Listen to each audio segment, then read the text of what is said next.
Well, if I can get your attention, um, we will introduce our speaker here for the luncheon. I don't know about you, but I sure enjoyed the meal. I always enjoy the meal. One of the benefits of being the master of ceremonies is you get fed first. So keep that in mind if you ever get asked. Our speaker today is Jim Puppe. For those of you that in the NRCS and Soil Conservation District world, you might remember Gary Puppe. That was Jim's brother, and so I made the connection right away there. Before I introduce him, I will just make a quick plug. I told you, Jim, I'm going to call you Gary all day. Jim has a book that he wrote that is available for purchase in the registration area, so keep that in mind, and I think Jim's going to give some background on the book itself during his talk today. So, an introduction. Our speaker this afternoon is Jim Puppe. Jim grew up on his family farm in northeastern North Dakota near Hensel. Like many North Dakotans of his era, his schooling started in a country school where he had one first grade classmate. He is proud of his rural upbringing, North Dakota heritage, and service in the U.S. Armed Forces. He had a 34-year career at the Veterans Administration, where in the adjudication division he found a passion for working with former American prisoners of war and their families. With love and support from his family, it took Jim more than 15 years to bring Dakota Attitude, the name of his book, to print. Jim and his wife Sharon live in Fargo. They have 3 children and 4 grandchildren. Please help me welcome Jim.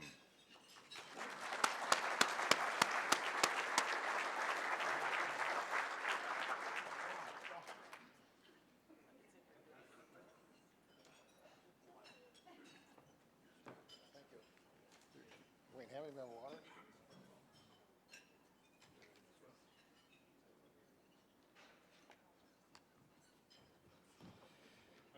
Wow, what a big group. You remember I'm from Hensel, North Dakota, and I don't think I've seen so many people in front of me when I'm talking about my book, so I really appreciate it, and thank you very much to the committee and the people of the Water and Water Resources to ask me to speak, and I really feel honored. I brought some of my support people here today. My wife, Sharon, would you raise your hand, and then 3 of my former classmates are schoolmates from Hensel and Cavalier, North Dakota, along with their spouses. So it's support for me, so I appreciate it.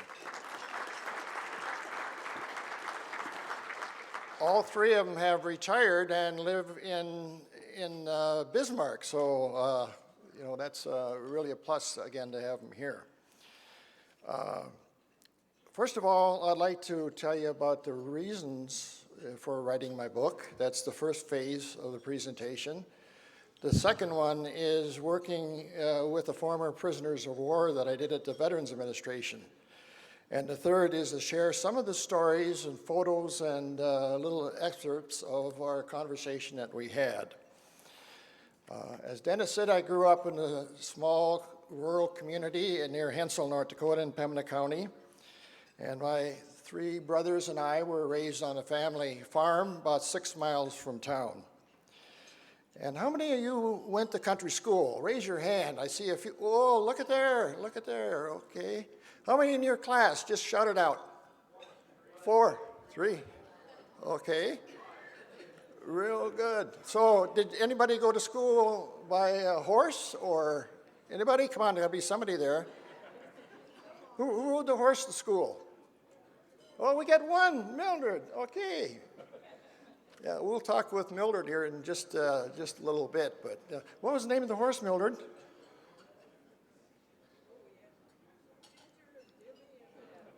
What was it? Ginger, Jimmy, and Dad. Well, she had 3 horses, Ginger, okay. Okay, we'll get that clarified down the road here.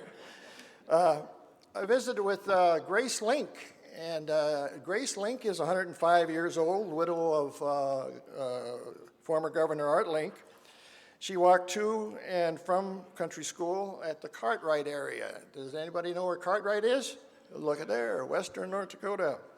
She said, we walked to school from my home. I never got overly cold.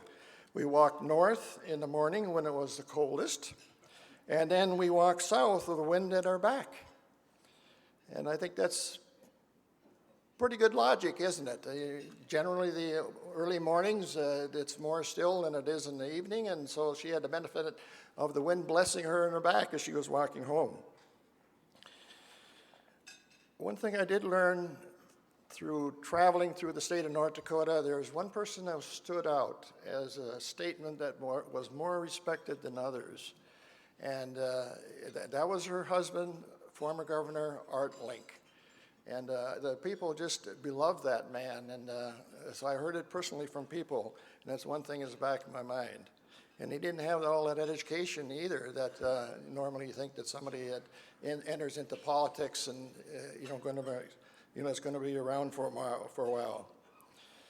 As for me, my country school was 4 miles from home, and I got to school and came home in a nice, warm car. 2 in my class, and my mother would pack our lunches, and I just loved those beanie weenies in a lunch pail. Any of you ever have beanie weenies? Yeah, they were good.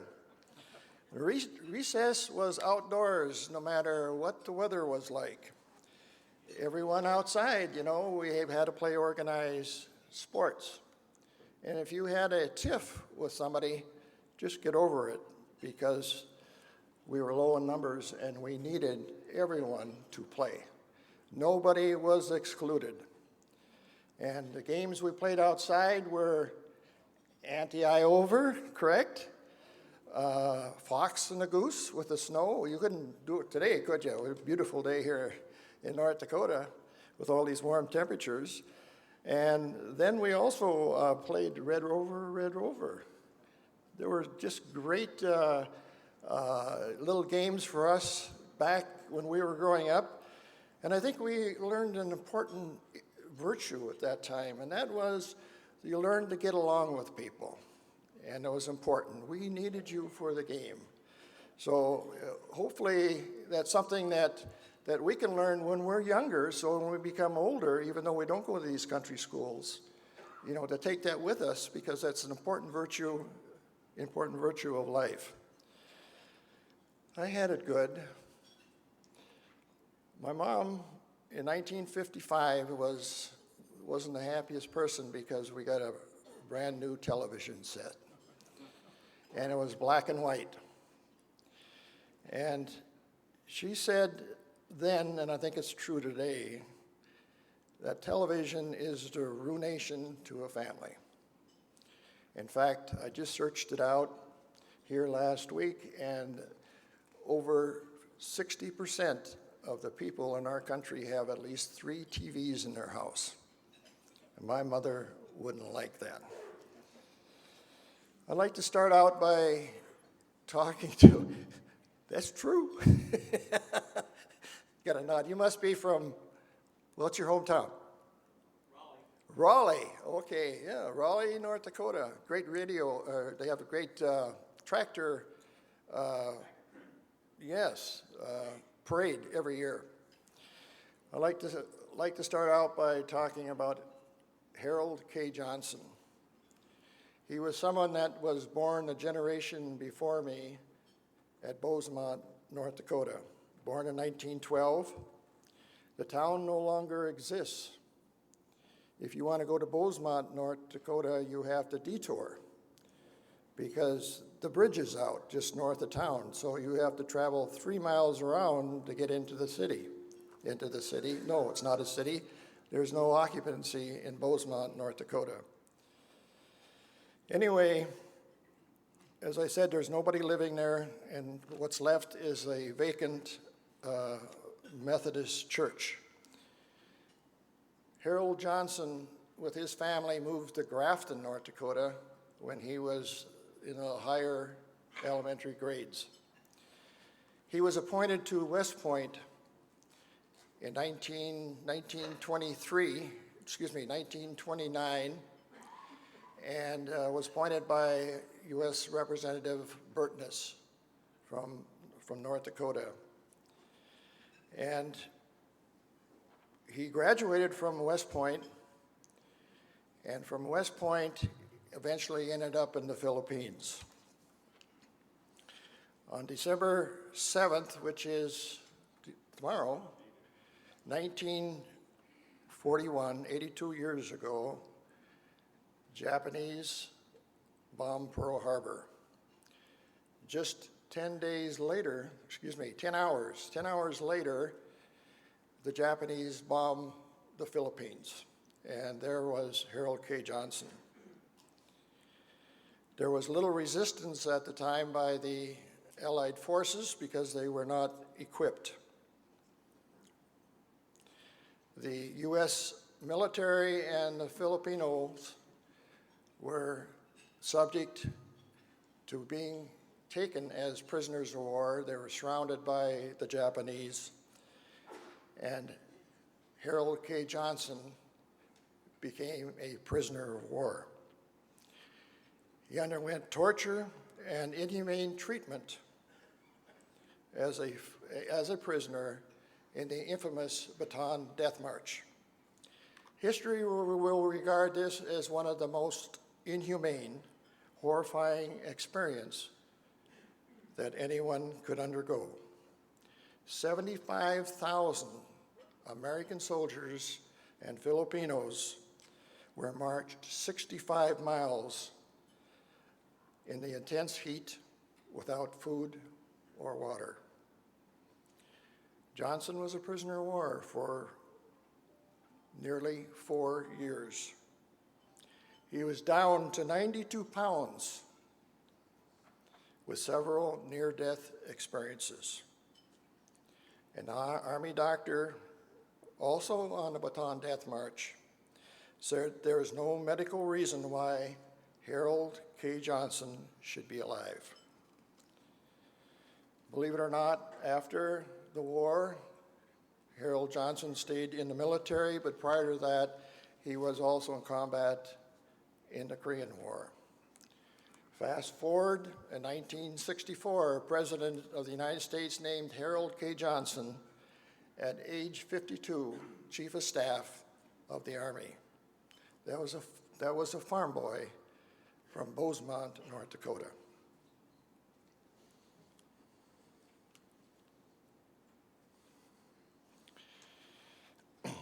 In 1967, Harold K. Johnson returned to his native state and to his home county of Pembina County, North Dakota. I was there. He spoke of his command, including his visits to Vietnam.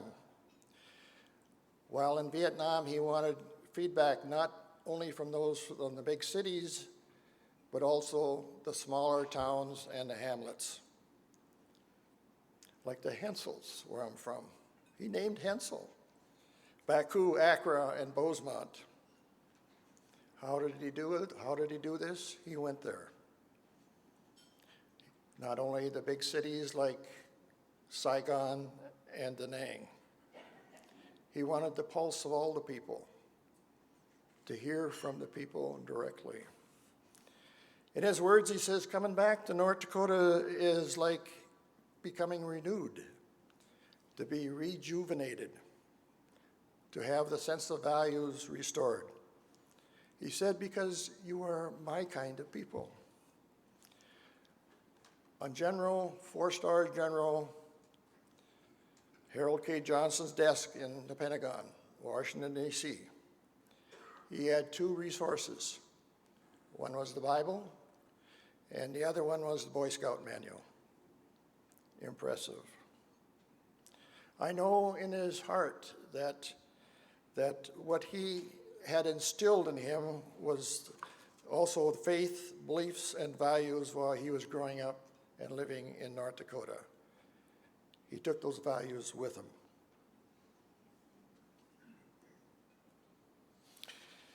General Johnson is a recipient of the Theodore Roosevelt Rough Rider Award with his portrait hanging in the main corridor at the Capitol building here in Bismarck.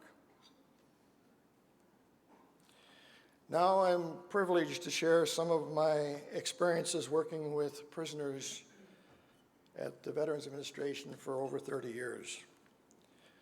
The most enduring honor I had was assignment as a coordinator and advocate for the former prisoners of war.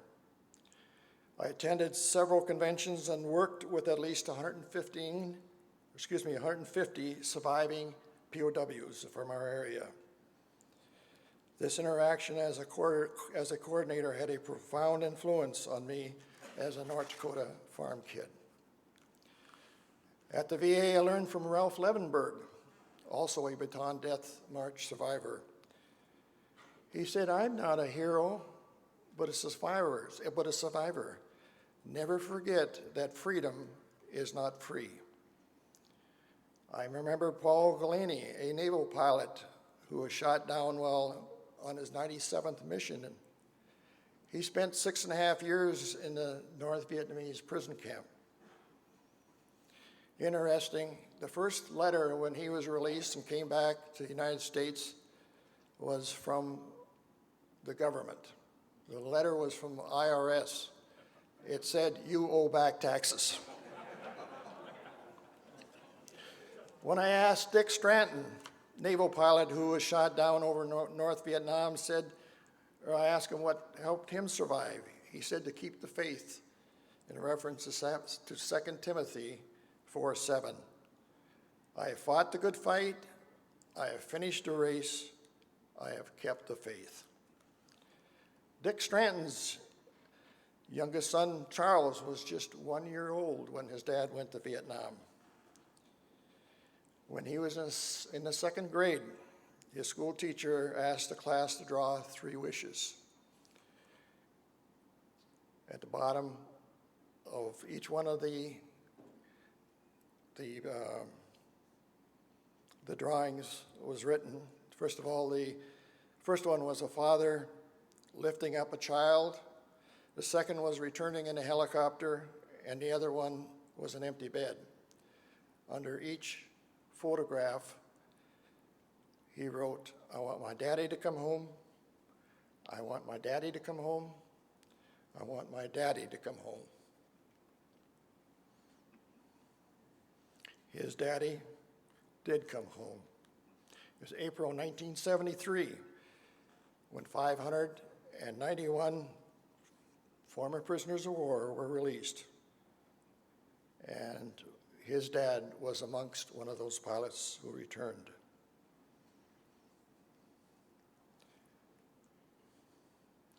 This is called Burst of Joy, United States Air Force Lieutenant Colonel Robert Sternum, POW returning home at Travis Air Force Base. Looks like his 15-year-old daughter was the fastest to greet him. This is a Pulitzer Prize photograph by Sal Venter, and it was, of course, circulated throughout the entire world. Very popular. You've probably seen it before. This is a World War II photo of the British military, and that's entitled "Wait for Me." In 1940, Warren Bernard was seeing his father off to war. The photo became viral and became a symbol of the power of family love. Just amazing, just tears you at the heart. At the VA, I learned from Dr. Edith Eager, spoke at the National POW gathering. It was the most powerful gathering I've ever attended. She was a survivor of the Auschwitz concentration camp. She summarized her experience at the death camp.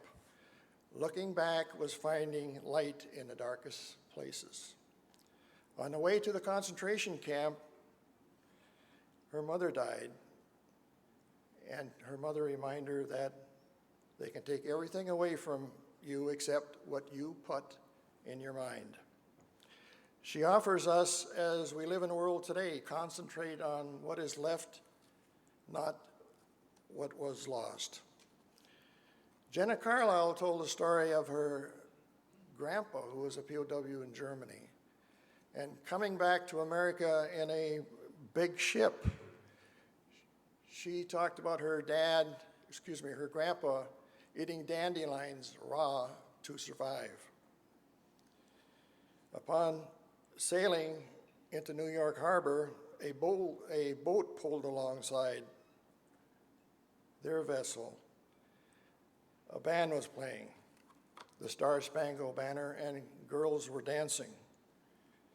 He said seeing the Statue of Liberty was a wonderful sight. Jenna says, my grandpa said he was not a hero. She quotes him, he is someone who gave his life to his country. Excuse me, I have that wrong. She quotes her grandfather, a hero is someone who gave their life defending their country. I'm a survivor, and survivors are not heroes. Jenna says, well, Grandpa, you're wrong. You are a hero to me, as well as the other people in America. I agree with Jenna. Putting it all together, my experience knowing the POWs as unsung heroes had a profound effect on me. Hearing General Johnson's stories prior to my service and working with former POWs at the POW meetings and in person was an impetus for me in writing the book. Just like General Johnson wanted to know what was in the minds of the people in Vietnam, I wanted to find out what was in the minds of the people from every town in North Dakota. I wanted their stories. I wanted to learn from them and share their stories with others. Like someone said, we know more about the soil than what we know about the people. My book, Dakota Attitude, was dedicated to my dad's two cousins, Elmer and Lester Puppe, who lived a mile and a half from the farm where I was raised. Lester and Elmer were killed 69 days apart in action during Operation Husky in the invasion of Southern Europe in 1943. They were under the command of General George Patton, and believe it or not, they were in the same battalion as the most decorated World War II soldier, Audie Murphy. Lester and Elmer are buried in the Sicily Rome American Cemetery in Italy. The cemetery contains over 7,800, that's 7,800 American war dead, and a memorial wall of the missing with nearly 3,100 names from all over the United States, big cities and the small communities. Lester and Elmer were the two brothers in the cemetery not buried near each other. 70 soldiers from our state of North Dakota are buried in that cemetery. 30 sets of brothers at the cemetery. Over 200,000 visit the cemetery annually. To a visitor, nothing has to be spoken. You just feel it. When you see your surname on the graves, you think about the sacrifices that they made. You think about their families back at home, their moms and their dads, friends, relatives. They never had the opportunity, as you and I did, to have a family, to see a child ride a bike for the very first time, or walk a daughter down the aisle.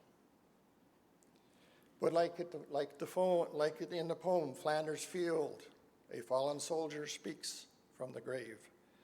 In failing hands we threw the torch, be yours to hold it high.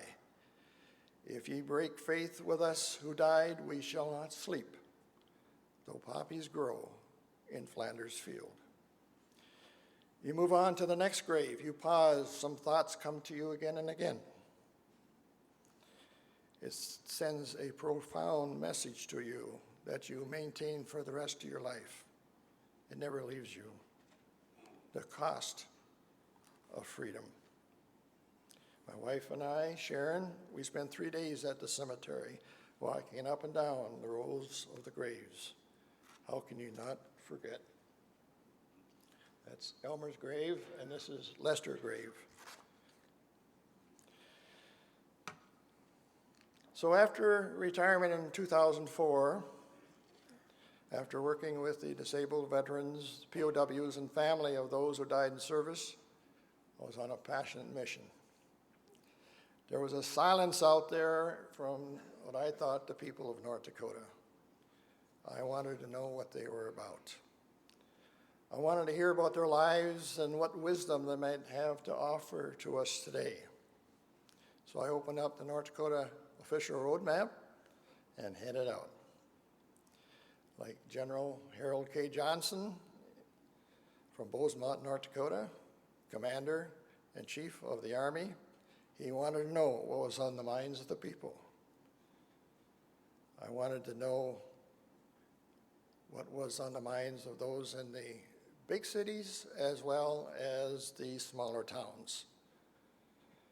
I completed 617 interviews in 14 years. I heard about the tough times, the dirty 30s, hardships, resiliency, unsung heroes, Sunday dinner at Grandma's. By the way, it was generally, what type of meat did Grandma have? Sunday dinner. Anybody? Chicken. Why did it taste so good? They used lard. Okay. Okay. So in planning the mission, I purchased an older van, brought along a sleeping bag, loaf of whole wheat bread, jar of peanut butter, cell phone, and thermos of coffee. If you can imagine, it was kind of roughing it, so most of the trips were by myself, although Sharon did come with me. It seems like fresh coffee was always brewing in the local elevator. There I was generally offered a cup as the guys were sitting around a large table. I was firmly warned, don't sit in that seat. Like someone at the table would say, that's Frank's chair and he ain't in yet. When Frank comes in and you're in his chair, you'll catch hell for that. I did not pick the people who I interviewed. I went into the town and just kind of took a synopsis or analyzed what the layout was, and then I would ask somebody, who do you respect? Somebody of good human character, someone that you think would represent the people well. So I didn't pick them, the locals did. And I think they were so right. A lot of great, wonderful people out there, and in our state too, before I forget mentioning it. We have such wonderful, wonderful people in our state of North Dakota. And we can really be proud of it. And these people are also proud of the state of North Dakota.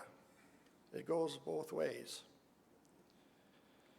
Of course, not all the 617 people in the book were generals, members of the military, or POWs, but yet they're unsung heroes.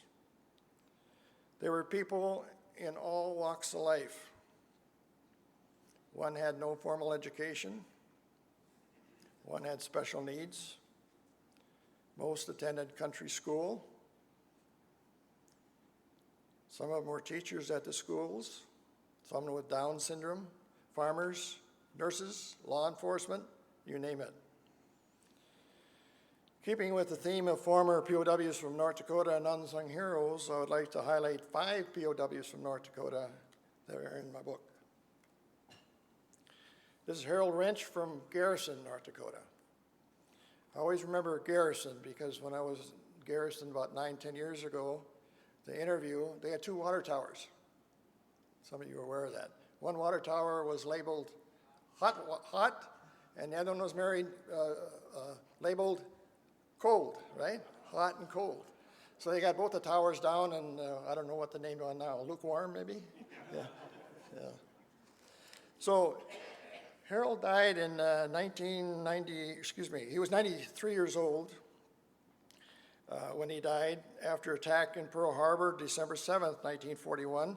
He was co-pilot on a B-17 aircraft in European theater. He was on his 9th mission when he was shot down over Hamburg, Germany. After separation from active duty, he visited his former comrade families who were killed in the plane who was shot down. This is Dr. Maurice Bonnemeyer, pictured with me. He's from Fargo. He'll be 99 years old on December 23rd. He was captured in the Battle of the Bulge in December 1944, brutal winter in the Argonne Forest. The unit was overrun by the Germans. And when he was a POW, he was assigned to dig graves. Guys were dying, some were losing their mind. He says today, I'm the luckiest guy in the world. Imagine that. Harold Tosted from Portland, North Dakota. He was captured by the Germans in North Africa, flown to Italy in a German aircraft. From there, he went by foot while they were guarded, all the way up from Italy to Germany. He said, I know what freedom is. He says, I never had it for 27 months when I was a prisoner. He says, when I see the flag go by in a parade, it sends chills down my spine. It means so much to me. This is Peter Rederath, Japanese POW in Manila. 2 Purple Hearts. He credits his POW camp survival to his deep Christian faith. I prayed a lot. I wore out a rosary when I was a prisoner. I still got it to prove it. Now to lighten things up a bit, I have photos and audio from a couple people in my book. And they're kind of folksy little conversations that we had. And here are some clips, and I hope you enjoy it. So how far from the school did you live? Mile and a half. How'd you get there every day? Usually a horse and buggy, or Dad took us on the sleigh in the winter. Did you have good experience in school? Hated it every day. I didn't like school. First grader, I went out and hid in the clover, and the whole community spent all day trying to find me. Didn't want to go to school, and I didn't like being in school. I hated it every day. Did you stick it out? I made it through the 8th grade. Oh, you did, all right. How many classmates did you have? 2, maybe. One year there was 7 kids in our school, and they were all my brothers and sisters. We were the only ones in the school. So did you think you had a good education there at all or not? Well, I did till the last year. We had one of them teachers that they went to summer school and they were a teacher in the fall. Just terrible. All we did was play day stuff the whole year. She gave an assignment the first day of school, and we never opened a book again. Really? So what'd you do all day long? High jump and broad jump. I won lots of ribbons, but I didn't like it. So what was your forte in your sporting events? I Running? did them all. I ran, I high jumped, I broad jumped. I was pretty athletic. If I would have kept going to school, I'd have probably played basketball, but I didn't like the way they done things. So then you were a freshman, and you said you were a freshman for how long? 4 days in Valley City. 4 days in Valley. I thought it was Rogers you went to high school. Well, I went there couple hours the next year. Yeah. Why just a couple hours? Well, because the guys put my books somewhere. I put them where I wanted them, and they moved them. The seniors. Oh. I was a freshman. And the teacher said, well, that's the way it is. And I left. After just 2 hours? Yeah, it probably wasn't that long. And what'd you do when you got home? Went plowing.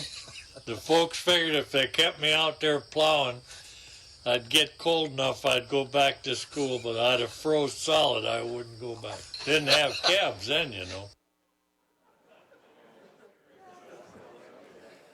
I think I laughed through the entire interview. Poor soul, he died April 15th, 1921, yeah. The other one is Lydia Rorlick. She's a niece to Lawrence Welk. Had 13 children, and Lydia was the most proud of her being a mother to 13 children. And she had extensive, there was so much strength in her, and it just kind of, she would sing along when I was interviewing her. It just unimaginable. It was, she's like a long last relative.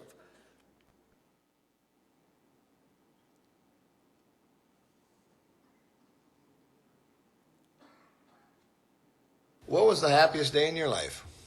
Maybe getting married. The 16th now would have been our 63rd anniversary. That was happy, huh? That was happy. We got married in our church. It isn't there anymore, burned down. It was the Holy Trinity, just out on the farm. Yeah, there we got married. And, we had such a good accordion player, Schwab. He played for the weddings. He was standing in front of the door playing the march.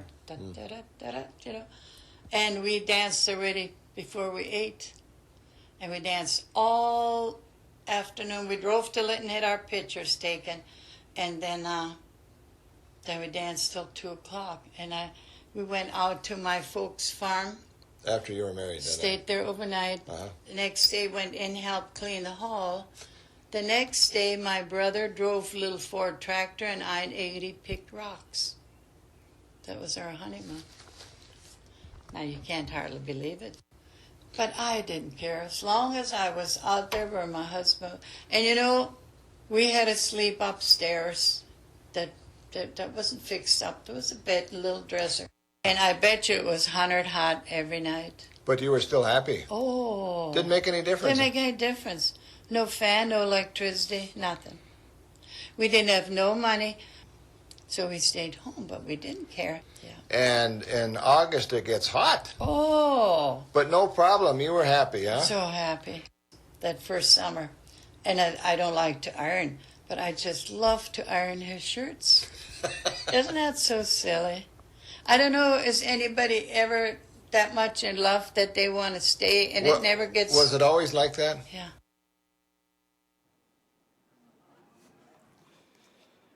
Here's a gentleman from Landa, North Dakota, and a very interesting character we had.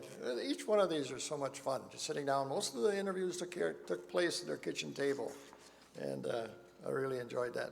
Oh, I had trouble. Oh, I was in trouble. Really bad. I couldn't speak English. You couldn't? No. That didn't know. So then, no, it was bad. The teacher, I'll never forget it.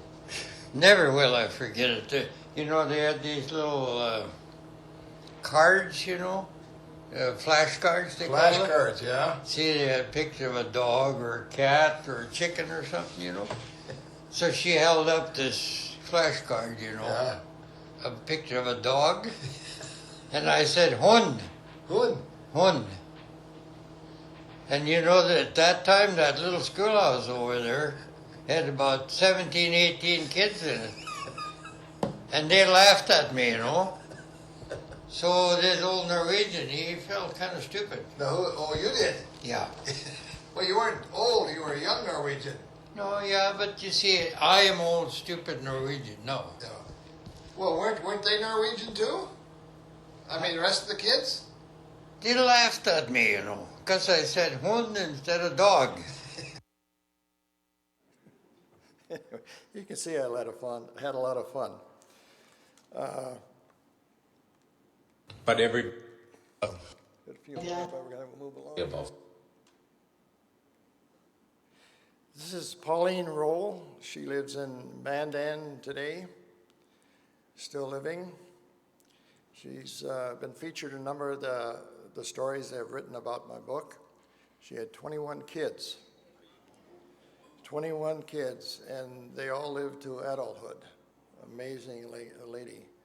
You want to see her mother's ring that just wraps around. Not only, on one strip, but there are 2 strips there. She said that some people talk as if we had to use 1 pig for a meal. But good night. I can't really say that the kids ate that much, as many as there was. She told stories about going to church in all 1 car, and they're all sitting there together in 2 pews. It's fun.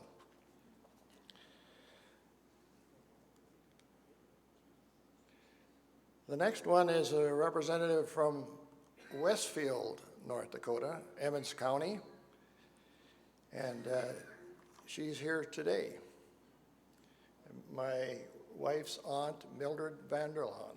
She's 102. 102. Wait, raise your hand. There. She still gardens in the summertime, and after completing the 8th grade, she was held back by her parents for her to stay home and take care of the younger kids. So she even knows how to shoot a rifle. She used it on some of the unwanted animals that would roam into the area. And she also memorized when she was young Psalm 1, and I'm sure she still can recite it. So just a great lady, very influential in our life. She helped raise my wife Sharon on the farm, and so I really, really appreciate for her to be here today. So thank you, Aunt Mildred. The people I interviewed who lived for us, thank you. They're all from North Dakota, Mildred, too, so good. The folks I interviewed who lived before us went through tough times. They had contentment, more so than what we have today. But they got together, they shared the tough times.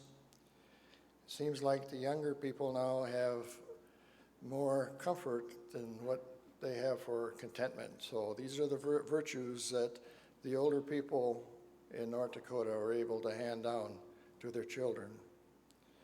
I see the schools, some of them built in the 50s and 60s, flat roofs, schools redistricted. I see the churches that were on the prairies for years and years, now they're not occupied. And it's kind of a sad story to see that, isn't it? What I try to look at it as a real success story too. If the school boards and the referendums that they had, the votes would be such that would result in success or educating the kids for 60, 70 years, they would say, I would take it.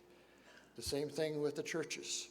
The virtues that people learned when they were back on the farm when they were younger. Those virtues went with them when they left the area. The schools are vacant, the churches are vacant, but yet they took that North Dakota virtue along with them wherever they lived. So I think that's some satisfaction that we should get out of that. I hope you have a very productive conference. Enjoy the fellowship. And when you return home to reconnect with your families, your neighbors, and just find one thing every day to appreciate, one more thing. And right now, I appreciate the fact of my stumbling through this and listening to the people again that I interviewed. It was life-changing for me. I think about the people that came before us. I think about those people that were in the military, the sacrifices that they went through. We hear this all the time. But to have the privilege, the experience that I've had to be with these former prisoners of war and hear their stories, not only the physical wounds, but also the mental wounds that came with them. The people of North Dakota are special. I had the opportunity to visit somebody from every town in North Dakota. What a wonderful, wonderful experience. And when I leave town after the interview and their consent to use their stories, for a book, I think, wow, these things are priceless. The stories that they told. And I was privileged enough to be a recipient for it, and I hope I represented them well in the fact that I'm here today and providing you with a little story about the people of North Dakota, the Dakota attitude. So thank you very much.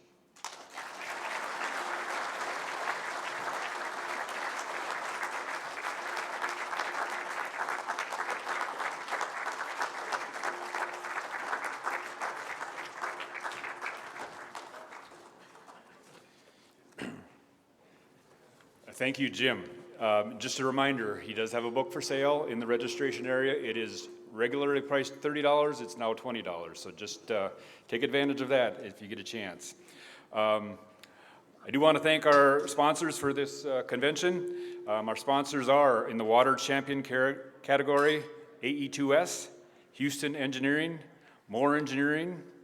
In the Water Partner category, Apex Engineering, Bar Engineering, Bartlett and West, Bismarck Mandan Convention and Visitors Bureau, Devils Lake Basin Joint Water Resource Board, Ellingson, Hess Corporation.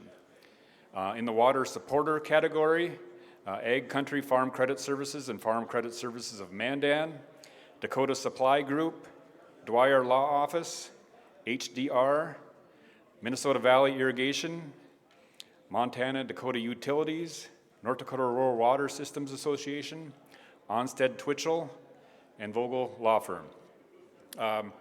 We do have a general session starting here at 1 o'clock. I think we might be running a little bit behind schedule, but we'll try to get started as soon as we can, and I'm excited about that. We have a welcome from our Lieutenant Governor, Tammy Miller. We have a State of the Water presentation from Dr. Andrea Travanik.